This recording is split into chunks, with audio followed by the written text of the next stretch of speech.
आज हम डिस्कस करेंगे डिफरेंस बिटवीन ग्राम पॉजिटिव और ग्राम negative cell wall. Gram positive और ग्राम नेगेटिव जो बैक्टीरिया होते हैं उनकी सेल वाल में क्या डिफरेंस होता है, उनकी कंपोजिशन क्या होती है, आज हम उसको ही एक सिंपल वे में अंडरस्टैंड करने की कोशिश करेंगे। हमने बैक्टीरिया को डिवाइड किया है दो ग्रुप्स में, ग्राम पॉजिटिव और ग्राम नेगेटिव, ठीक है। On the basis of their cell wall composition, उनकी सेल वाल की कंपोजिशन की बेस पे ये दो ग्रुप्स बनाए गए हैं, ग्राम पॉजिटिव और ग्राम नेगेटिव।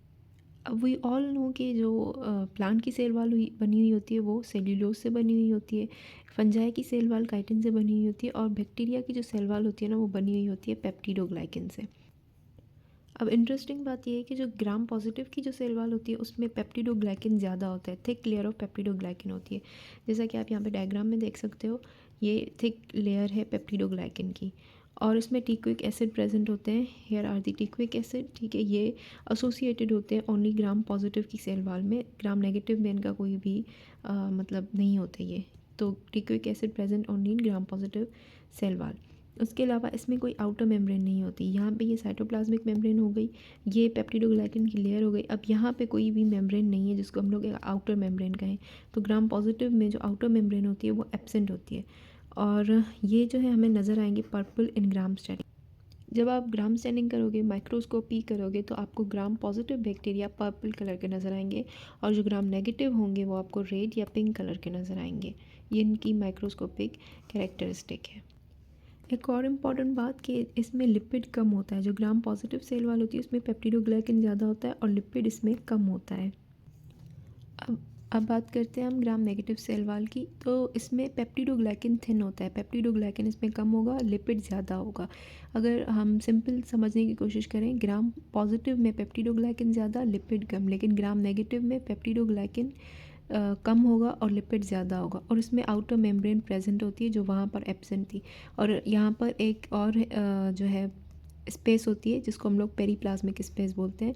ये दो मेम्ब्रेन के बीच का जो स्पेस होता है ना उसको हम लोग पेरीप्लाज्मिक स्पेस बोलते हैं। ये ग्राम नेगेटिव में होगा, और ये जो है अगेन पिंक या रेड कलर के नज़र आएंगे हमको, हमें ग्राम स्टैनिंग के दौरान। अब इस डायग्राम को देख लेते हैं। ये ग्राम नेगेटिव सेल वाल का डायग्राम है। ये साइटोप्लाज्मिक मेम्ब्रेन हो गई, ये पेरीप्लाज्मिक स्पेस है, और ये थिन पेप्टिडोग्लाइकिन की लेयर है इन ग्राम negative cell wall, gram negative bacteria की सेल वाल में, और ये इसकी आउटर मेम्ब्रेन हो गई। तो इसमें आउटर मेम्ब्रेन प्रेजेंट है, पेप्टिडोग्लाइकिन कम है, पेरीप्लाज्मिक स्पेस भी है, और साइटोप्लाज्मिक मेम्ब्रेन ये रही। अब एक इम्पॉर्टेंट क्वेश्चन है रिगार्डिंग वाइवा के हिसाब से कि ग्राम पॉजिटिव अपीयर क्यों होते हैं पर्पल कलर के, और ग्राम नेगेटिव जो है वो रेड कलर के क्यों नज़र आते हैं हमें कलर में। तो ये असल में क्या होता है, ग्राम स्टैनिंग में एक स्टेप होता है डीकलराइजेशन का। उसमें डीकलराइज़र जो हम लोग यूज़ करते हैं ना वो लिपिड सॉल्वेंट होता है जो कि लिपिड को डिसॉल्व करेगा और क्रिएट करेगा पोर्स इन दी सेल वाल, जिससे जो हम प्राइमरी डाई लगाते हैं वो स्केप हो सकता है।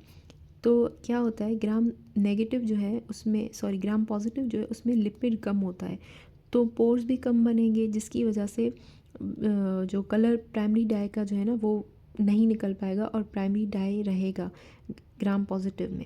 लेकिन ग्राम नेगेटिव में क्योंकि लिपिड ज़्यादा होता है तो उस पर पोर्स ज़्यादा बनेंगे, जिसकी वजह से जो प्राइमरी कलर जो है डाई का वो निकल जाएगा, वो वॉश अवे हो जाएगा, और फिर जब हम उसे सेफ्रॉनिन देंगे यानी कि सेकेंडरी डाई देंगे तो वो उसका कलर रिटेन कर देगा।